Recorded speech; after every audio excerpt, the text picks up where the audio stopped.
Hello everybody, welcome back to my movie review series. Today we'll be discussing Transformers. Transformers 1, that is. I watched this one a couple days ago.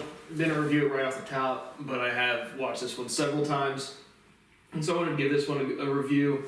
So you know how we do it. I'll give you my overall impressions and grade after providing the logistics presented on Google.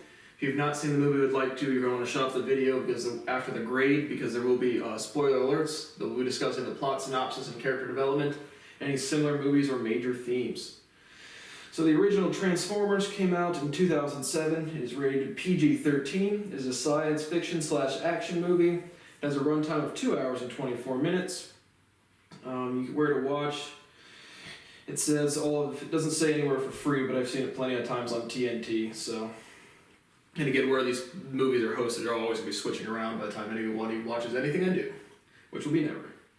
But it says, the fate of humanity is at stake when two races of robots, the good Autobots and the villainous Decepticons, bring their way to Earth.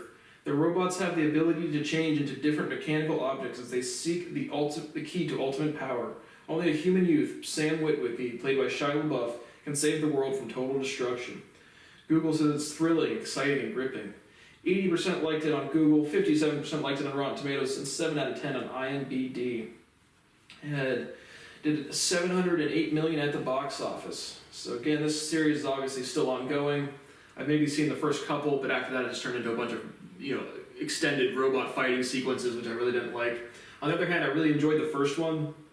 I like Shia LaBeouf as an actor, as an actual individual human being. He seems like completely off his rocker.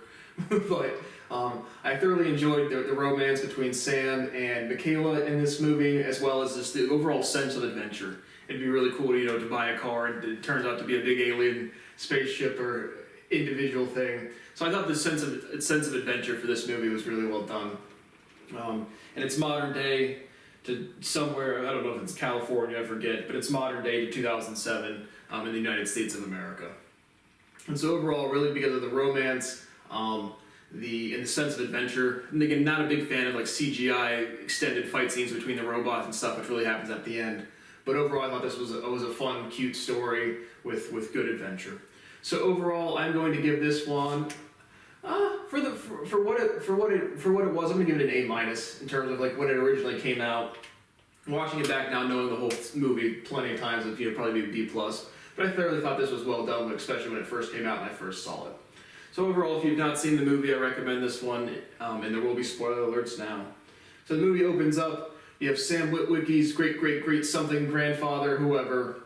He's a sailor in the North Pole, and he comes across, they're, kind of crack through ice to keep their ship sailing, and they get into a wreck, and then there's, the great-grandfather sees something, and then it cuts to modern day. And so Sam Witwicky is a high school student. He is presenting in front of his class.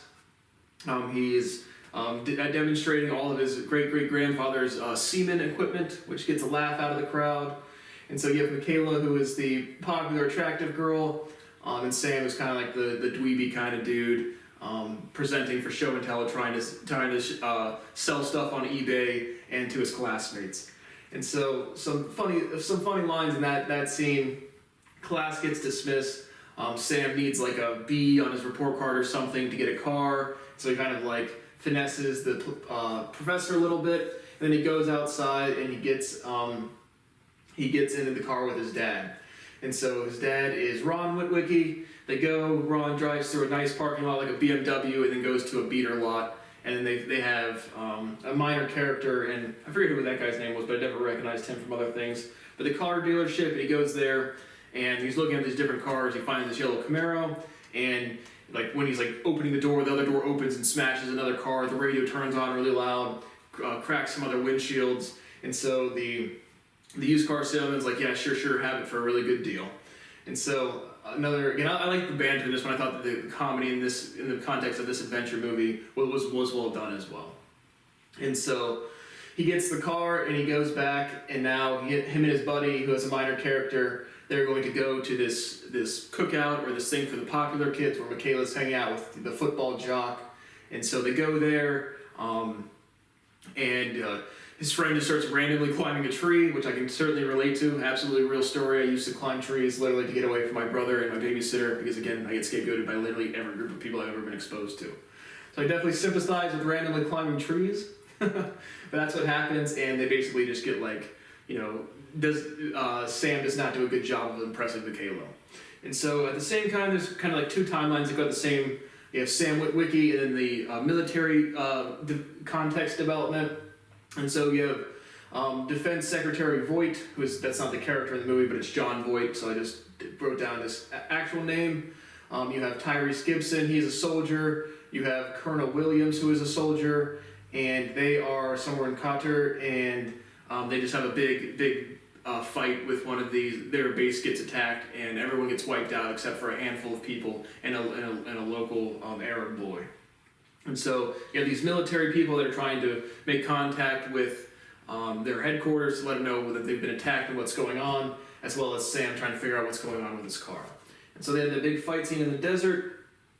And again, I watched this several days ago, so I'm not gonna get the scenes in order. But on that timeline, they get to a place, they get attacked again. And they're having a big shootout, and this is the scene I'm talking about when I think it's Tyrese Gibson or Colonel Williams is on the phone with trying to get through to law enforcement, and it's just some dude treating him like it's customer service, idiots, that's how every law enforcement agent I've ever interacted with has treated me in direct violation of the United States Constitution. And so that scene definitely hit home too, except certainly later on in life. But they get attacked again in the desert, but they're able to make contact with the headquarters, and they have an extraction team coming to get them out and to figure out what's going on. And so the defense they set up, they have Maggie Madsen, who has a friend, Glenn Whitman. Maggie Madsen's an analyst, and so they bring big military collaboration to try to figure out which signal once they pick up the soldiers, they have the signal that hacked their databases or whatever, and they're trying to figure out if it's the Russians or the Chinese or whoever. And so that's going on there. Maggie Madsen actually decides she finds another little robot gets on Air Force One and starts hacking the mainframe, and so Maggie's able to, she detects the hack. She's able to copy the signal, and she's able to breach the perimeter and take it back to her friend Glenn to analyze and see what's happening. So as they're doing that, very quickly, once they start analyzing the signal at Glenn's house, it's a 3-minute scene, the FBI bangs down the door and takes them into custody. So back at Sam, the next kind of day, after the snafu trying to impress Michaela, I think he does drop her off that night, but he's not pulling off the slick moves. But the next morning, his car just starts driving away. And so he thinks his car is being stolen, so he's running after it, trying to chase it down. He gets into I think the first night he chases it down and he sees it go to a junkyard where there's some guard dogs, and he sees it transform into a big alien being. And so he records something on his cell phone like, Mom and Dad, you find the Playboys under my bed. They're definitely mine, actually. And so he sees his car transform, he goes back home, and then the next morning his car shows up. And so Sam calls his friend, he's all freaking out that the car from hell is back. But regardless, it starts driving off again, and Sam goes to catch the car or track down the car, and when he gets there, Michaela is sitting outside at a cafe. When he's riding his bike, he crashes, and Michaela follows him to see what's going on. And so when he gets to his car, a policeman shows up, and the policeman is really the Decepticon, the bad alien, and so he transforms, and Sam has to run away from that. And Michaela, pulls up on her little scooter, and Michaela's like, what's wrong with you? And then she sees this big alien coming, so they run and get out of there. And so Bumblebee, which is Sam's car, fights with the Decepticon for a bit, and then he picks them back up and gets them away into safety. And so Sam now has Michaela sit on his lap, which she says is a slick move because she doesn't want to sit in the driver's seat because that's where Bumblebee's driving, I guess. He's not he is the car, but and so he scans a Camaro to make it better after Michaela kind of insults him and Bumblebee kicks him out of the car. But regardless, they do have to like run away or get away from the Decepticon first. And so regardless, now Sam and Michaela get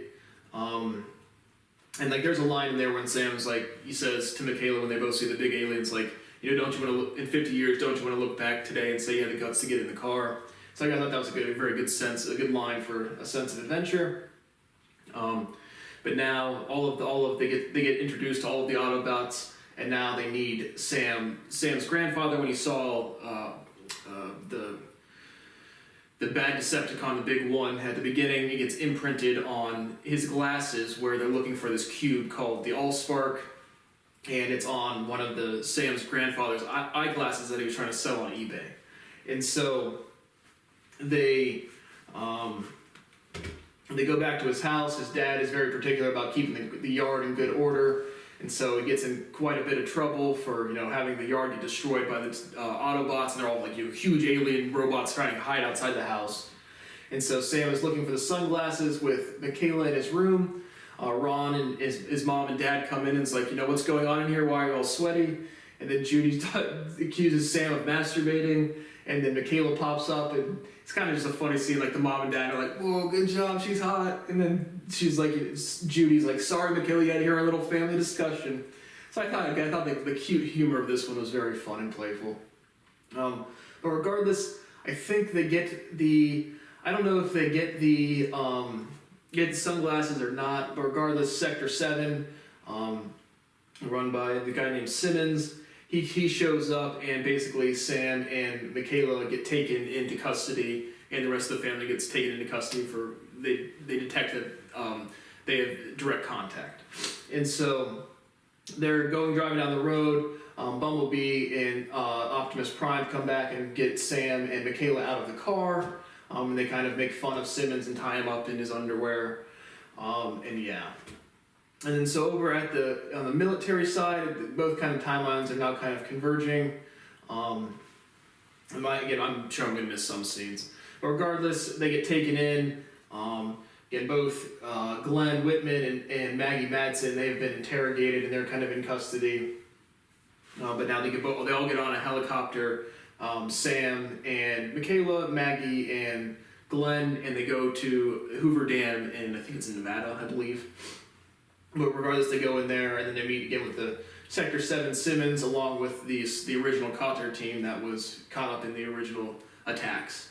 And so they go there. Once they're there, they find that the Hoover Dam had been built around because they had found the Decepticon. I forget what the big bad Decepticon guy. And they've been keeping him frozen, along with this Allspark thing that they've been keeping frozen for a very long time. And so Sam gets validation that what his grandfather did was legitimate, he wasn't crazy. And now Sam convinces them, they kind of tussle back and forth, and Sam's like, you need to let me have Bumblebee, which is my car, and he'll know what to do with the Allspark. And so they release Bumblebee. He's able to, condense the Allspark into a manageable cube size. And now all of the Autobots and Decepticons are both completely aware of where the Allspark is. And the Autobots want to save humanity and protect the Allspark, and the Decepticons want to colonize the planet. And so now they have to get it to, kind of shaky. I actually don't watch the end of the movie that many times. But they go back, and there's another, big extended fight scene with a bunch of robots, and basically Optimus Prime is like, Sam, if I don't beat the big Decepticon, put the cube in my chest and it'll explode, and it will take care of us both. And so, a big kind of fight scene. They're going back and forth. Another heroic entrance, but just again different action sequence. And I actually do forget the exact ending of the movie. But basically, they defeat the Decepticons, and Optimus Prime and Sam are able to. I don't know if they keep the Allspark. I don't know if Optimus Prime is still alive at the end. I believe he is. But regardless, they save the world from the Decepticons, and now they're all living happily ever after. So this one, again, like I said, I've definitely seen maybe two, Transformers 2 or 3 as well. So again, I haven't followed the timeline since the initial one, but I thoroughly enjoyed the initial one, so I wanted to give it a review. Major themes. Actually, this one's probably very similar to what's actually going on with actual aliens and stuff. 99.999% certain that there is something built around a bigger spaceship. Again, we have a ton of, I won't say a ton, but at least 12 to 20 different kind of minor, smaller, different types of craft. But then there's certainly some big ones. And so I want to say in Greenland or somewhere in the north or in Antarctica actually, there seemed to have been some sort of crash of a bigger one and a facility or building was built around it. So I'm going to go on not too big of a limb and say that is absolutely completely historically accurate. Again, the concept of good and bad aliens, all life would be indifferent. And so would aliens want to help human beings? Again, from what I know, most are indifferent, most really don't care. But supporting life in general in the same way, it's like you don't want to step on every ant or go kick a dog every day, type of thing like that. But then again, it's not like intelligence or sentience, it's like they're way more advanced, emotionally or sentiently. It's just they have better technology. And so the concept of a bad alien, I'm pretty indifferent on. Again, I can't say for certain. I know there was some conflict between two of the groups. I don't know if that was here, or if this was just the neutral ground. If it was here, I'm certain there would be a lot, I don't want to say certain, but there'd be a lot more physical evidence. There is some. So my guess is, like I said 1,000 times, it's some resource of the water, as well as just a neutral ground from other people's planets, other species' planets. And so whether that's in the Earth, again, they can have bases or little fucking hideouts and huts and facilities here and there. So where is the actual home base? I don't know. Like I said, we did get some indication that's from Orion's belt. How they would know that without direct contact in communication, which they probably do that to some extent. So that was, again, the freezing of something behind facilities. I'm getting almost certain that's absolutely true. Conflict between alien species, that's absolutely true. Wanting to leave the humans out of it, that's absolutely true. Again, there's no hostility. But again, it's not like we're a big, nice species either. And so I thought definitely, again, there was a lot of actual real life indications or inclinations to what's actually going on, and to know absolutely for certain, since movies are being made. I don't know when the Alice in Wonderland was the first movie made in color, I believe, but throughout the entirety of cinema, the government has absolutely had eyes and ears on how alien life disclosure is being portrayed even in fictional contexts. So whether they're slow leaking or whether they're just modifying to make sure it's not as direct, or make sure no inside information. Again, I definitely have a lot of confirmation that I haven't seen it, but Close Encounters of the Third Kind, which is I guess like a movie from like the 80s or 90s, is actually pretty similar to what's going on. But again, I have direct contact and personal awarenesses of way more. Again, meaning if there's two alien species and they're not exactly nice to each other, and you want to play who's got the biggest spaceship out there, it's not going to come from this galaxy or in Andromeda for real. And so there's a big world out there, boys and girls. But overall, I enjoyed the movie Transformers. I thought it was well done, certainly when I initially watched it. So thank you for watching my review of Transformers, and I will see you on the next one.